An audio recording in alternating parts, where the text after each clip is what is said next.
हमारे वीर योद्धा राणा भूंजा बेल जी की जन्म जयंती पर आप सभी राजस्थान से अहमदाबाद गुजरात के अंदर रहने वाले सभी प्रवासी भाइयों और साथियों को मेरी ओर से जन्म जयंती पर हार्दिक शुभकामनाएं बधाई प्रेषित करना चाहूंगा। साथियों, बहुत सारी बातें वक्ताओं ने बता दी हैं, बहुत सारी चीजें आपके सामने आ भी गई हैं और कह भी दिया है। साथ ही मैं कुछ एक बातें आपके बीच में तर्क रूपी रखना चाहूंगा, क्योंकि आप लोग अपने प्रदेश, अपने घर, अपनी जल जंगल जमीन को छोड़ करके अपने परिवार के पेट के लिए और अपने खुद के पेट के लिए उस राज्य को, उस जल जंगल जमीन को छोड़ करके दूसरे राज्य में आ रहे हो। आप यहां पर किस प्रकार की नौकरी कर रहे हो, क्या कर रहे हो, वो आप सभी को पता है। पर मैं आपके माध्यम से एक बात जरूर मैं कहना चाहूंगा, वो सबसे बड़ी दुख भरी बात है। दुख भरी बात इसलिए है कि पूर्व में 2023 के अंदर विधानसभा चुनाव हुए।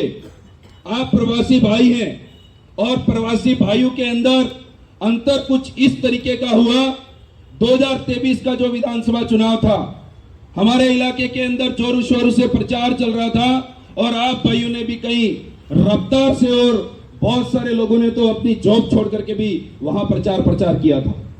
पर कुछ लोग वहां से हमारे बीच में रहते हैं और हमारा जो चुनाव के अंदर अंतिम दिन का जो रैली का और सभाओं का आयोजन हुआ, उससे वहां के लोगों को, वहां की जो राष्ट्रीय पार्टियों को यह लग गया था कि अब की बार हमको ऊंधे मुंह हार देखनी पड़ सकती है। उसकी वजह से वो उनकी पैरों तले जमीन खिसक गई थी। उसका परिणाम क्या हुआ, उसका नुकसान क्या हुआ?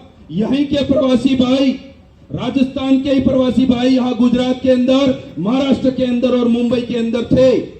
हमारे बूथ हमारे 100% तरीके से प्लस हो रहे थे, पर वो कौन लोग थे जिन्होंने गाड़ियां भर भर करके ला करके रातों रात वहां खाली किया और विधानसभा सलूम्बर और कई सारी विधानसभा हम चुनाव हार गए।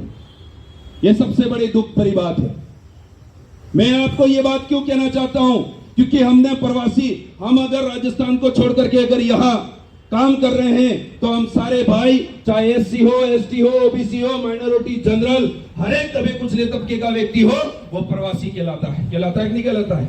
मजदूरी के लिए यहां पर आया हुआ है। पर हमने क्या करा, उन लोगों के अंदर भी बंटवारे जैसी चीज खड़ी कर दी कि मैं पहले हूं, आप बाद में हो, ये पहले है, ये बाद में है। ये चीजें करके हम अपने आप को तवज्जो देने लग गए, वो लोग हमसे दूर चले गए। आज सुबह से हम लोग निकले हुए हैं राजस्थान से। हमारी जो आज मीटिंग है वो चौथी मीटिंग ये है, और इसके बाद में भी साथी बता रहे थे कि और भी आगे मीटिंग है। उनमें से एक मीटिंग ऐसी थी जो दूसरे समाज के लोग थे, वो दूसरे ही नहीं, मैंने उनके साथ में और हम साथियों ने उनके साथ में मीटिंग इसलिए करी क्योंकि राजस्थान से गुजरात राज्य के अंदर आकर के वो हमारे लिए प्रवासी भाई हैं। वो भी तो पेट के लिए मेहनत कर रहे हैं, उनकी भी तो कोई आवाज उठाने वाला वहां होना चाहिए। पर आज तक उनकी भी बात कोई सुनने वाला नहीं था। यह समझ में आता है कि हमारा एससी समुदाय भी इन चीजों से लाचार नहीं है। ओबीसी, माइनॉरिटी और जनरल, बहुत सारे लोग जो रह रहे हैं वो भी इन समस्याओं से जूझ रहे हैं।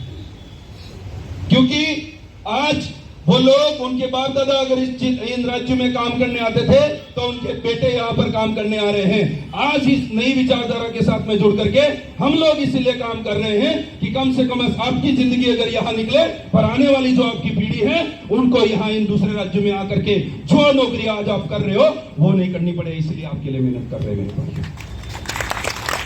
पर शिकायत एक शब्द की रह जाती है, शिकायत एक चीज की रह जाती है। कुछ समय पहले हम लोग फिर से आए थे और उस बैठक के अंदर में विशेष करके एक बात बता करके गया था। ये समस्या आ कहां रही है, ये समस्या हो कहां रही है, हम उस जड़ तक जाना नहीं चाहते, उस तह तक नहीं जाना चाहते। आप कह रहे हो कि हमारा वो प्रतिनिधि फोन नहीं उठाता है, बात जायज है, नहीं उठाते। वो प्रत्याशी हमारा, वो विधायक, वो सांसद हमारा ग्रुप के अंदर मैसेज जवाब नहीं देता, बात जायज है, नहीं दे पाता। उसकी उस समस्याओं का आज यहाँ गान तो कर लिया, पर उसका समाधान क्या है आपके सामने। आप प्रवासी भाइयों को अगर समझ में आए, उसके ऊपर आप ध्यान आकर्षित करके समझिएगा और उसके ऊपर विश्लेषण करके आप एक समाधान जरूर निकालिएगा। मैं आप सभी भाइयों को कहना चाहता हूं, जो व्यक्ति प्रदेश छोड़ करके इस राज्य में आकर के जॉब कर रहा है, नौकरी कर रहा है, उन भाइयों का एक मजबूत संगठन होना चाहिए। संगठन वो नहीं जो आदिवासी परिवार के परे हो, संगठन वो हो जो हर एक तबके के व्यक्ति के लिए उनके रात दिन उनकी समस्या होती है, उनके साथ उठ खड़ा होने वाला व्यक्ति हो, वैसा संगठन होना चाहिए। होना चाहिए कि नहीं होना चाहिए मेरे भाइयों? वो आदिवासी परिवार के अधीन ही होगा। आप ये नहीं सोचे कि कुछ और बना दिया। और आज आप ये देख सकते हैं कि बहुत सारे भाई समस्या से जूझते कि कोई चाइना के अंदर काम कर रहा है, कोई होटल के अंदर काम कर रहा है, तो कोई ट्रैवलिंग के अंदर काम कर रहा है, और कोई चाय की थड़ी पे चाय बनाने का काम कर रहा है। बहुत सारी समस्याओं का समाधान करना पड़ता है, सामना करना पड़ता है उन लोगों को। उस चीज का समाधान क्या है? आप अगर किसी होटल वाले ने किसी बंदे से अगर काम करवाया और 2 महीने का पगार नहीं दिया या 15 दिन का अगर पगार नहीं दिया, तो हम लोग एक मैसेज डालते हैं और उसके होटल के बाहर पहुंच जाते हैं। ये तो हुआ हम भीड़ बता करके उस व्यक्ति को प्रेशर करके हम अपना काम करवा सकते हैं। पहला तरीका तो ये है।